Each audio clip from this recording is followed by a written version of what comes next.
Hey guys, welcome to week 3. Really excited to give you guys an update today, but we'll get to that near the end of the video. Let's start with the exercise for the week. Exercise is kind of lacking this week. I only got 3 days of activity in. Otherwise, it was mostly sedentary, which I'm not super happy about. But on Thursday and Friday, I was just super exhausted. I don't know if that was because of my sleep, but I just didn't have any motivation to get on the treadmill. But for those days that I did exercise, on Tuesday I did an hour of walking on the treadmill, and Wednesday I did a half hour of incline walking on the treadmill. It was at 10 degrees, 2.8 miles per hour for about a half an hour. And that will probably be something that I want to try doing more, just because I felt like I could get a deeper burn in a half hour versus having to be on the treadmill for an hour, which is good to have that kind of prolonged cardio, but sometimes it gets really boring. It's not something that I can do every day. The only thing that really helps is watching TV while I'm on the treadmill, but other than that, might try something different with the incline walking. And I know I've done incline walking in the past. I know it's good for you. So helps you get into a cardio state without running. And then again on Saturday, I did ice skating with some friends. I'm a little bit skeptical about the energy burned on Saturday because I would think it'd be closer to 4,000 because later in the night I noticed I had an elevated heart rate because I was playing a game of deception with a group of people at a friend's house. And I was also combining with being dehydrated, which I noticed big time when I got home with my achy joints and muscles. This week, what did attribute to a lot of my success was the diet. I locked in hard on the diet. I managed to stay in my calorie deficit every day except for Sunday, and the only reason I say that is because I didn't track my calories last Sunday. Hey guys, we're back again with this week's meal prep. I just finished putting everything together. It's very similar to last week. I think I ended up with about 5 pounds, 10 ounces of chicken between all 10 meals. And then I used General Tso's instead of the Japanese barbecue sauce that I used last week. So this is what we're looking like. Oh, and those veggies may look funky, but since we're putting this into the fridge anyway, this is that frozen vegetable mix. I don't see any reason to prepare it in any way. I just dump it in frozen because it's going to get cooked when I microwave it up later anyway. So for the past week, I had that for lunch and dinner. Then for snacks, I had, again, either the Kirkland protein bar or Chobani fruit on bottom yogurt. Also, while grocery shopping this week, I picked up some cans of tuna because I thought it'd be a good hearty snack if I was looking for something high in protein and having something savory, which I really liked. I just need to be careful because I read online that you shouldn't have too much canned tuna in a week due to mercury poisoning or something like that. So limiting only to a couple a week. On Saturday, the diet changed a bit. In the morning when I woke up, I had a 3-egg omelet with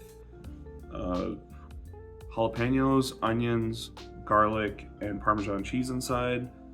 And then I topped it with the Herdes, I think that's how you say that, guacamole salsa.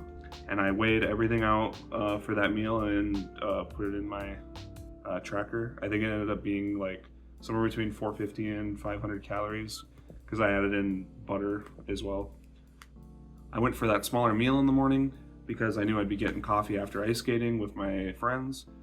And so I got a dark chocolate mocha, and I didn't know how to calculate the calories for that, so I just looked online for a range, and I landed at 300, which is in the upper middle of the range of 150 to 400, which was what I was seeing online. Then I skipped lunch that day because I knew I was going to a game night and I knew there would be pizza there, so I wanted to make sure I allocated enough calories to have some pizza for dinner. I had 3 slices from a large Papa John's pepperoni pizza Luckily that's easy to track because it's just in my calorie tracker already. So let's just talk about how that differs from last week. Last week I just cheated and didn't calculate anything at all, so kind of in the dark, not knowing what I had. But this week I knew that I would be straying from the diet, so I made sure to allocate those calories and ate less earlier in the day so that I could allocate for more later in the day. This just shows that you don't have to stop eating what you like in your deficit, you just have to make sure to allocate for it. In terms of costs this week, I spent $82.38 on groceries and $14.09 on eating out, bringing a grand total to $96.47. The $14.09 I get from, it was $7.09 for the coffee and then $7 Venmo for the pizza last night. Time for weigh-ins. This week we came at 312.4, which is down 5.5 pounds from last Sunday.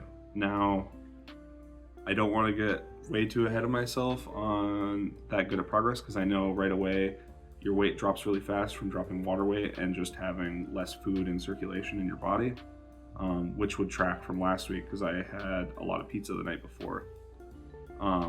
But still a really good success. I still have a really good feeling about it. And you know, if the number is 2 pounds next week, it's not that big of a deal. We're still trending down. It's not a race, it's a marathon. These are lifestyle changes, not temporary changes. Things to work on for next week. I need to get my butt moving. It doesn't need to be a strenuous activity every day. I just need to start walking on days that I'm not planning on doing a heavy exercise. So like those 1K step days shouldn't have happened. But it is also good to get your rest. But I just want to hold myself accountable for that. And then I wanted to give a heads up for next week. I will be in Vegas for a buddy of mine's. We're doing like the whole, I'm a part of his wedding, and we're doing the whole wedding party. The bachelor and the bachelorette party are all going to Vegas together, and we're just gonna have a good time. And so something that I want to focus on while I'm there is having fun, because this is like not something you get to do often. You're celebrating someone's marriage. I will be trying to make healthy food choices while I'm there, but I know there's going to be alcohol involved, and I'm not going to spiral mentally on the fact that progress is going to be stunted next week, because I want to have a good time with my friends and loved ones. So I will be giving you guys an update, but it won't be as well put together as this update, and it'll probably just be me talking to the camera. And I probably won't have a weigh-in. I'll probably weigh myself on Monday when I get back on my scale, and then maybe I will put a short update or like a YouTube shorts, or we could just roll that into the next week. But that's all I got for you guys for this week. Hope you guys have an awesome week moving forward, and stay safe. Thanks.